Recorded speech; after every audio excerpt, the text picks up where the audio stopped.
भगवान गुरुकुल से वापिस आए और उद्धव को कहा कि उद्धव जाओ, जाकर के मेरी ब्रज गोपियों को और मेरे माता पिता नंद यशोदा को जाकर के सांत्वना दो, वे बड़े दुखी हैं। गच्छोद्धव ब्रजम सौम्य पित्रोर्नौ प्रीतिमावह गोपीनाम मद वियोगाधिम मत संदेशैर विमोचया। मेरा संदेश लेकर के जाओ और मेरी प्राण वल्लभा गोपियों का जो दुख है मेरे प्रति, जो वे विरह कर रही हैं, विरह की अग्नि में जल रही हैं, जाओ उद्धव, क्योंकि मैं ही उनका मन हूँ, मैं ही उनका प्राण हूँ। तामन मनस्का मत प्राणा मदर्थे त्यक्त ही का। उन्होंने मेरे लिए अपने समस्त माता पिता सगे संबंधी लोकलाज वेदलाज समस्त लज्जा को त्याग दिया। मामेव दयितम पृष्ठम आत्मानम मनसागता, वो मेरी आत्मा है। और भगवान ने कहा कि उद्धव मेरे लिए जो अपने समस्त धर्म का त्याग कर देता है तो उसका पालन पोषण मैं करता हूँ। ये त्यक्त लोक धर्माश्च मदर्थे तान विभर्म्यहम। ऐसा कहकर के उद्धव जी चले। भगवान ने कहा कि उद्धव मैं तो गोपियों से कह के आया था परसों लौटूंगा। धनुष यज्ञ देखने के बहाने भगवान ने कहा कि मैं परसों लौट करके आऊंगा, और उन्होंने उसी परसों के चलते अपने प्राणों को बचा करके रखा है।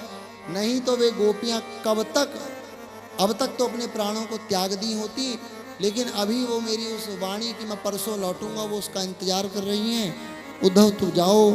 उद्धव गए और सूर्यास्त के समय पहुंचे।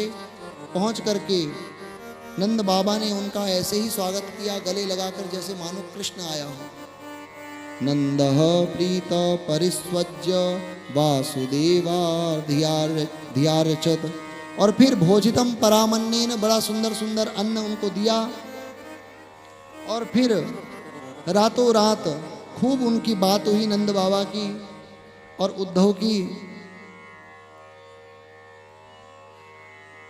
नंद बाबा ने कहा कि उद्धव ये बताओ कि क्या कृष्ण को उनकी माता यशोदा की, मेरी अपने सुहृद सगे संबंधी गोप ग्वालबाल गोपियों की, इस वृंदावन की, इस गोवर्धन की, इस यमुना की याद आती है? अपिस्मरति नः कृष्णो मातरम सुहृदम सखीन कोपान ब्रजम चात्मनाथम गावो वृंदावनम गिरिम। क्या वो इस गिरिराज पर्वत, इस वृंदावन को याद करते हैं? उद्धव क्या वो हमको कभी देखने आएंगे? उद्धव जी ने कहा, फिर नंद बाबा कहते हैं कि कृष्ण के बिना तो अब हमसे कोई कार्य नहीं होता, अब हम किसी कार्य के योग्य भी नहीं हैं। हमारे हाथ पैर अब उठते भी नहीं कार्य करने को। क्यों? क्योंकि हर समय कृष्ण की याद से हमारा हृदय भर आता है और हमसे कोई भी कार्य नहीं होता। इस यमुना को देखकर, इस गिरिराज के पर्वत को देखकर हमें कृष्ण की याद आ जाती है। और उद्धव अभी तक वृंदावन की इस भूमि में कृष्ण के चरण चिन्ह अब तक अंकित हैं। उन चरण चिन्हों को देखकर मुझे कन्हैया की याद आ जाती है उद्धव। ऐसा नंद बाबा ने कहा। सुखदेव जी कहते हैं बगल में ही यशोदा रानी बैठी थी और यशोदा जी ने जब इस प्रकार नंद बाबा की बातों को सुना तो यशोदा जी से रहा नहीं गया और उनके नेत्र विवल हो गए, सजल हो गए। यशोदा वर्ण्यमानानि पुत्रस्य चरितानि च। अपने पुत्र कृष्ण के चरित्र को सुनकर के यशोदा आंसू बहाने लगी। और फिर उद्धव जी ने कहा कि नंद बाबा आप धन्य हैं, यशोदा मैया आप धन्य हैं, आपने उस ब्रह्म, उस परमात्मा के प्रति इस प्रकार की आपकी भावना है। आपने उस ब्रह्म को अपना बेटा बना लिया। आपने वास्तविकता में भगवान के उस प्रेम को प्राप्त कर लिया। आप धन्य हैं। नारायणे किल गुरौ यत्कृता मतिरीदृशी। और आप जिनको अपना बेटा मानते हैं नंद बाबा, एतौ ही विश्वस्य बीज योनि, ये तो विश्व के बीज हैं, ये तो विश्व का परम कारण है, विश्व की उत्पत्ति प्रलय संहार करने वाला ब्रह्म है, परमात्मा है। रामो मुकुंद पुरुष प्रधानम, ये तो प्रकृति पुरुष है, पुरुषोत्तम है। और आपका इन के प्रति ऐसा भाव, सच में आपका जीवन ग्रहण करना ही धन्य है। परंतु आप खेद मत कीजिए।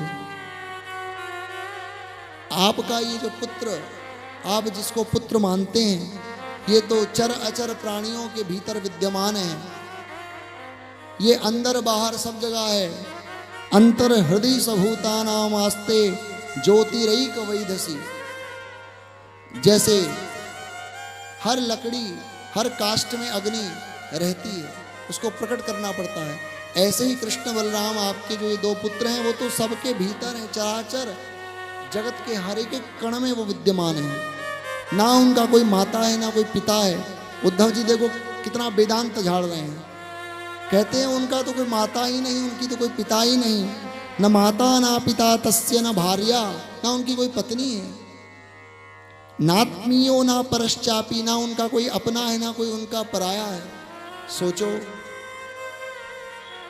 जिसने भगवान को अपनी गोदी में खिलाया हो, उंगली पकड़ करके चलना सिखाया हो, लिखना सिखाया हो, अपने कंधे पे बैठ करके उसको खिलाया हो, उस परमात्मा के लिए उद्धव कहते हैं कि वो अंदर बाहर सब जगह है, उसका माता नहीं, उसकी पिता नहीं। ऐसा ज्ञान तो कोई यकीन मानेगा? कैसे नंद बाबा यकीन मान ले? अरे वो ब्रह्म तो उनका बेटा बन करके आया, उन्होंने ब्रह्म को गोदी में उठाया, खिलाया, पढ़ाया, सब कुछ किया, कंधे पर बिठाया,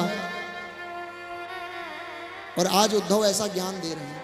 ये तो ऐसे ही हुआ जैसे हमको या किसी व्यक्ति को, प्यासे को जल चाहिए और कोई कहे कि महाराज पानी तो हर जगह है, पूरी पृथ्वी में पानी, शरीर में पानी, पानी है, पंचभूतों से बना है। अब जब हर जगह पानी है तो क्या किसी को प्यास लगेगी तो वो कुआं खोद करके पानी निकालेगा उस समय, या अन्य जगह से पानी निकालेगा? अरे महाराज उसको पानी चाहिए, पानी के बारे में ज्ञान नहीं चाहिए। किसी की गाड़ी पंचर हो जाए और कोई पूछे कि यहाँ हवा कहाँ भरेगी, और वो कहे कि हवा तो सर्वत्र है, हर जगह हवा है, तो क्या उसकी गाड़ी, उसका पंचर लग जाए, हवा भर जाएगी उसकी टायर पे? तो कहा ये ज्ञान नंद बाबा और यशोदा के पल्ले नहीं पड़ने वाला, क्योंकि उस ब्रह्म को, उस ईश्वर को उसने अपनी गोदी पर खिलाया। आज उद्धव बड़ा बड़ा ज्ञान दे रहे हैं, उसका कोई कर्म नहीं। न चास्य कर्म वालों के, अरे महाराज वो तो केवल क्रीड़ा करता है, और परित्राणाय साधुना, साधु पुरुषों की रक्षा करने के लिए वो आता है। सर्वेशात्मजो ह्यात्मा पिता माता स ईश्वरा, वो तो सबका माता है, सबका पिता है, सबका ईश्वर है, सबका बेटा है। आप का बेटा थोड़े ना है।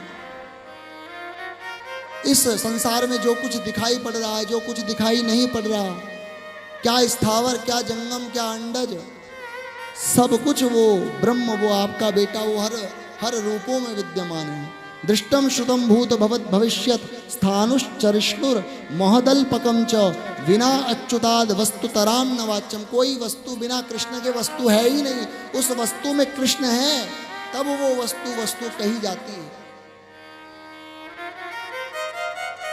ऐसा चर्चा चलती रही रात भर, और पूरी रात बीत गई। अर्धरात्रि, रात्रि के 2 बज गए। एवं निशासा ब्रुवतोर व्यतीता नंदस्य कृष्णानुचरस्य राजन।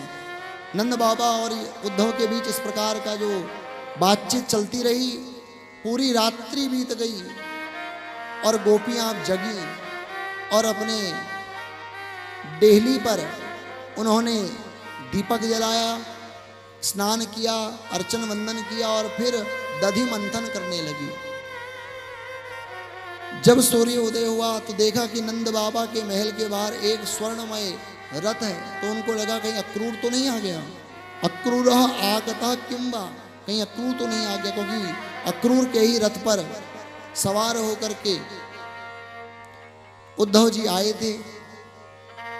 तो एक गोपी ने कहा, सखी अब ये अक्रूर क्या करने आएगा, हमारे कृष्ण को ले गया, आप क्या अपने स्वामी कंस का प्रेत कर्म संस्कार, उसका पिंडदान श्राद्ध हमारे हाथों से कराने आया है, हमको इसलिए ले जाने आया है। किम साधयिष्यति, अभी भर्तु प्रेतस्य निष्कृतम, क्या अपने भर्तु अपने स्वामी का प्रेत कर्म संस्कार पिंडदान कराने श्राद्ध कराने हमको ले जाने आया। ऐसा कह ही रही थी कि इतने में गोपियों ने उद्धव जी को नंद बाबा के महल से बाहर आते देखा तो पहले तो लगा कि कहीं कृष्ण तो नहीं आ गए, क्योंकि वही कद काठी, वही रूप रंग, वही चाल ढाल, वही मुस्कान और शरीर पर वैसा ही पीतांबर जैसा भगवान कृष्ण ओढ़ते थे वही उद्धव जी भी पहनते थे, वही लंबी लंबी भुजाएं, वही कमल जैसे नेत्र। देख करके उनको लगा पहले तो कहीं कृष्ण तो नहीं है। तम वीक्ष कृष्णानुचरम ब्रजस्त्रिया प्रलम्ब बाहुं नवकंजलोचनम पीतांबरम पुष्करमालिनं लसन मुखारविंदम मणिमृष्टकुंडलम। वही कुंडल जो कृष्ण पहना करते थे। अब तो महाराज जो ही अक्रूर जी पास आए तो उन्होंने अक्रूर को घेर लिया। अक्रूर जी गोपियों के बीच में आ गए और गोपियां कहने लगी, कुतश्च कस्याच्युत वेशभूषण, हमारे अच्युत का वेश तुमने क्यों धर रखा है, बोलो तुम कौन हो। तब उद्धव ने बताया, ऐसा ऐसा मैं कृष्ण का अनुचर हूँ और कन्हैया ने ही, कृष्ण ने ही मुझको यहाँ भेजा है। तो गोपियों ने कहा, अच्छा लगता है कि कन्हैया ने अपने माता पिता को संतुष्ट करने के लिए अपने माता पिता को सांत्वना देने के लिए तुमको दूत बना करके यहाँ भेजा है, नहीं तो उस कन्हैया को हमारी याद कहाँ आने वाली है। अरे बड़े बड़े ऋषि मुनि अपने घर को छोड़ दें लेकिन उनके प्रति उनकी माता पिता सगे संबंधियों की कुछ ममता तो रहती है। लगता है कृष्ण ने तुमको केवल उन्हीं को प्रसन्न करने के लिए भेजा है, नहीं तो गोपियां कहती हैं कि इस ब्रज में ऐसी कोई वस्तु नहीं बची जो कृष्ण उसको याद कर सके। गोपियों को थोड़ी चिढ़ हो गई, जलन हो गई कि हमको देखने के लिए हमारे लिए कोई संदेश नहीं और केवल अपने माता पिता से संबंध है, इसलिए अपने माता पिता को ही प्रसन्न करने के लिए अपने अनुचर को उद्धव को भेजा है। गोपियां इस प्रकार कहने लगी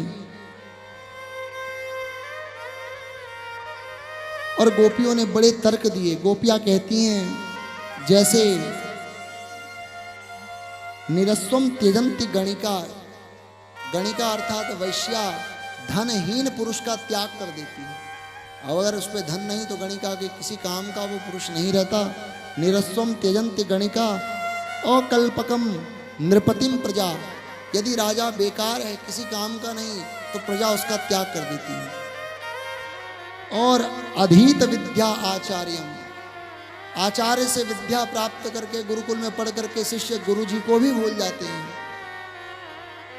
और जैसे ब्राह्मण दक्षिणा लेने के बाद चले जाते हैं।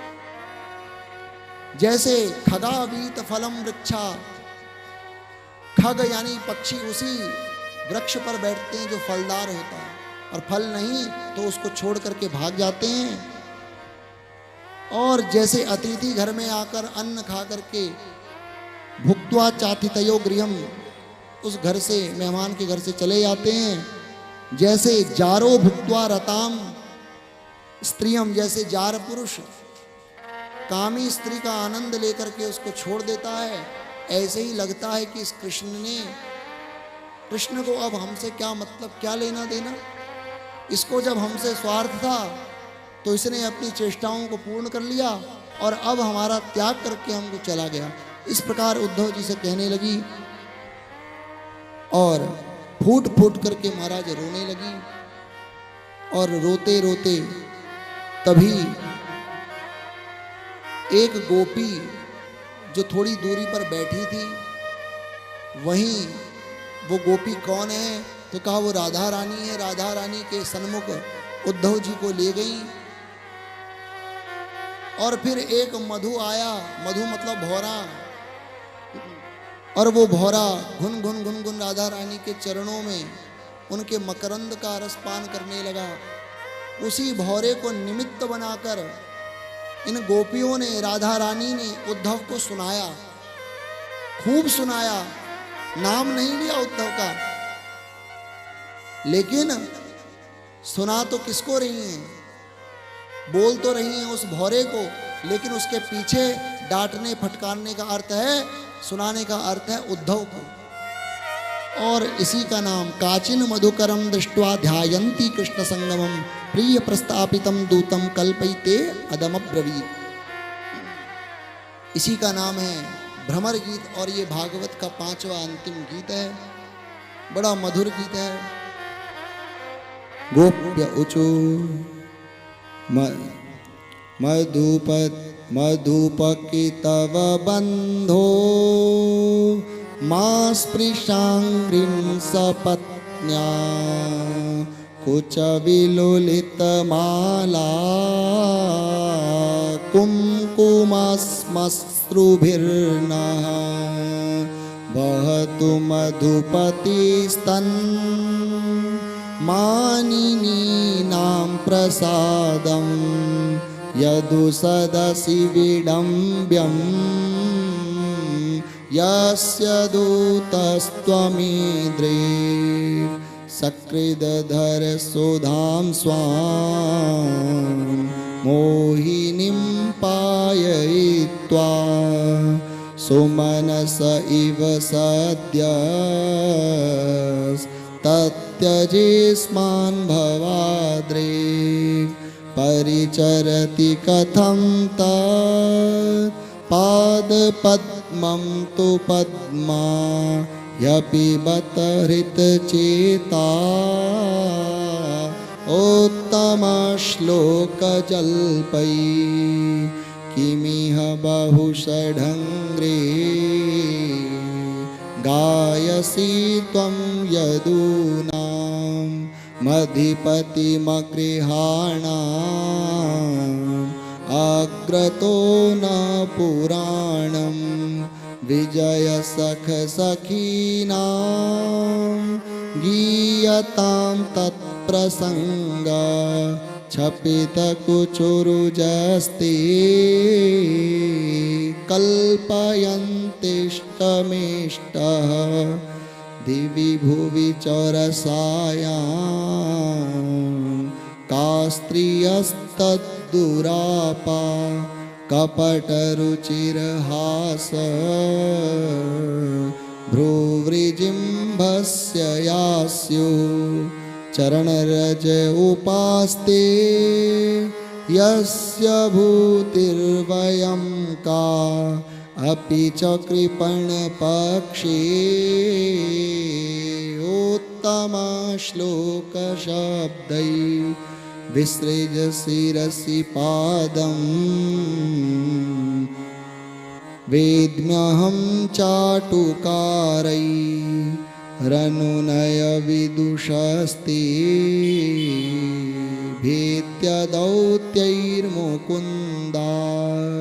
स्वकृत इह विश्रेष्टा पत्यपत्यन्यलोका व्यसृजदकृतचेता किं नो सन्धेयमस्मिन् मृगयुरिव कपीन्द्रं विव्यधे लुब्धधर्मा स्त्रियमकृतविरूपां स्त्रीजिताः कामयानां बलिमपि बलिमात्वा वेष्टयध्वां च वद्य तदलसितमसख्यै दोस्त्यजस्तत्कथात यदनुचरितलीला कर्णपीयूषविप्रुट सकृददनविधूत द्वन्द्वधर्मा विनष्टा सपदि गृहकुटुम्बं दीनमोत्सृज्य दीना बहव इह विहंगा भिक्षुचर्यां चरन्ति वयमृतमिव जिह्मा व्याहृतं श्रद्दधाना कुलिकरुतमिवाज्ञा कृष्णवत्वो हरिण्यः ददृशुरसकृदेता तन्नखस्पर्शतीव्र स्मररुज उपमन्त्रिन् भन्यतामन्यवार्ता प्रेयसख पुनरागा प्रेयसा प्रेषित किं वरय किमनुरुन्धे माननीयोऽसि मिङ्ग नयसि कथमिहास्मान् दुस्त्यजस्द्वन्द्वपार्श्वं सततमुरसि सौम्य श्रीर्वधूसाकमास्ते अपिबत मधुपुरयाम् आर्यपुत्रोऽधुनास्ते स्मरति स पितृगेहान् सौम्यबन्धुंश्च गोपान् क्वचिदपि स कथानः किङ्कणीनां गृणीते भुजमगुरुसुगन्धं मूर्ध्न्यधास्यत्कदानु। इस प्रकार गोपियों ने भ्रमर गीत गाया और उस भ्रमर को माध्यम बना करके उद्धव को सुनाने लगी कि उद्धव जैसे तू कपटी है, तू काला है, ऐसे ही तेरा वो स्वामी कृष्ण भी कपटी है, छलिया है, चित्तचोर है, काला है। इसलिए बार बार हे मधु तू हमारे चरणों को मत छू। वो मधु बार बार गोपियों के चरणों में पड़ रहा है। तो उद्धव जी तो बार बार क्या कर रहे हैं, गोपियों को मना रहे हैं। भगवान ने गोपियों को मनाने के लिए तो उद्धव को भेजा। तो इधर गोपियां कहने लगी हमारे चरणों को मत छू। अरे कपटी के मित्र, लगता है तेरे उस कपटी मित्र ने, सखा ने, उस कृष्ण ने तुझको अवश्य सिखाया है कि कैसे हमको मनाया जाता है। मनाने का अर्थ है अनुनय विनय करना। कैसे किसी रूठे हुए व्यक्ति को मनाया जाता है, उसमें तेरा वो स्वामी बड़ा कुशल है और लगता है उसी से सीख सिखा करके तू आया है, उसी ने तुझको यहाँ भेजा है। इसीलिए कपटी के मित्र तू भी कपटी है, जैसे वो काला है मधु तू भी काला है, भौरा भी काला होता है। अरे तू क्या उसका गुणगान करने में हमारे समक्ष बार बार लगा है कि वो ऐसा है वैसा है। क्या हम नहीं जानती? हम तो तुझसे पहले उसको जानती हैं। हम तो उसको जन्मजात जानती हैं, उसकी एक एक वृत्तियों को जानती है। इसलिए जा करके तेरी दाल हमारे सामने नहीं गलेगी। यदि तुझको अपने स्वामी की प्रशंसा करनी है तो जा करके जा मथुरा की वो नई नई जो उसकी सहेलियाँ बनी है ना, उनके समक्ष जा करके उसकी सराहना कर। हम तो, हमारे लिए तो वो पुराना है, हम तो उसको जानती हैं, हमसे उसका भेद थोड़े ना छिपा है। इसलिए अब तेरे समक्ष हमारी दाल गलने वाली नहीं है। जा जा हमको मत मना। गोपियां कहती हैं कि क्या कसूर था तेरा, ये स्वामी बड़ा निर्दयी है। अरे देखो इसने छिप करके व्याध की भांति बाली को मार दिया। बाली ने क्या किया? अरे बाली को इसने छिप करके पीछे से मारा। ये कितना कपटी है। एक जन्म का कपटी नहीं कि इसने हमको ठगाओ, इसने तो त्रेता में बाली को भी ठगा। छिप करके बाली को मार दिया इस कपटी ने। अरे दो भाइयों की लड़ाई थी, सुग्रीव वाली की, उसके मध्य ये क्यों कूदा? और सुग्रीव का पक्ष लेकर के बाली को इसने मारा। ये बहुत निर्दयी है, निर्मम है। अरे वो अपना प्रेम का इजहार करने आई थी ना त्रेता में रावण की बहन, सूपनखा रावण की बहनी, दुष्ट हृदय दारुण जस अहिनी, पंचवटी गई एक बारा और होई विकल दो युगल कुमारा। भगवान को देख करके विकल हो गई और अपने प्रेम का ही तो इजहार किया था। इतने में उसने धनुष उठा करके उसके नाक कान काट दी, नाक कान काट दी, उसको कुरूप बना दिया, विरूपा बना दिया। अरे मना कर देता उसको मार, उसके नाक कान काटने, एक स्त्री को विरूप बना करके। अरे स्त्रियों का तो धन ही होता है, माताओं का तो धन ही होता है सुंदरता, और उसने उस सूपनखा की सुंदरता को नष्ट कर दिया।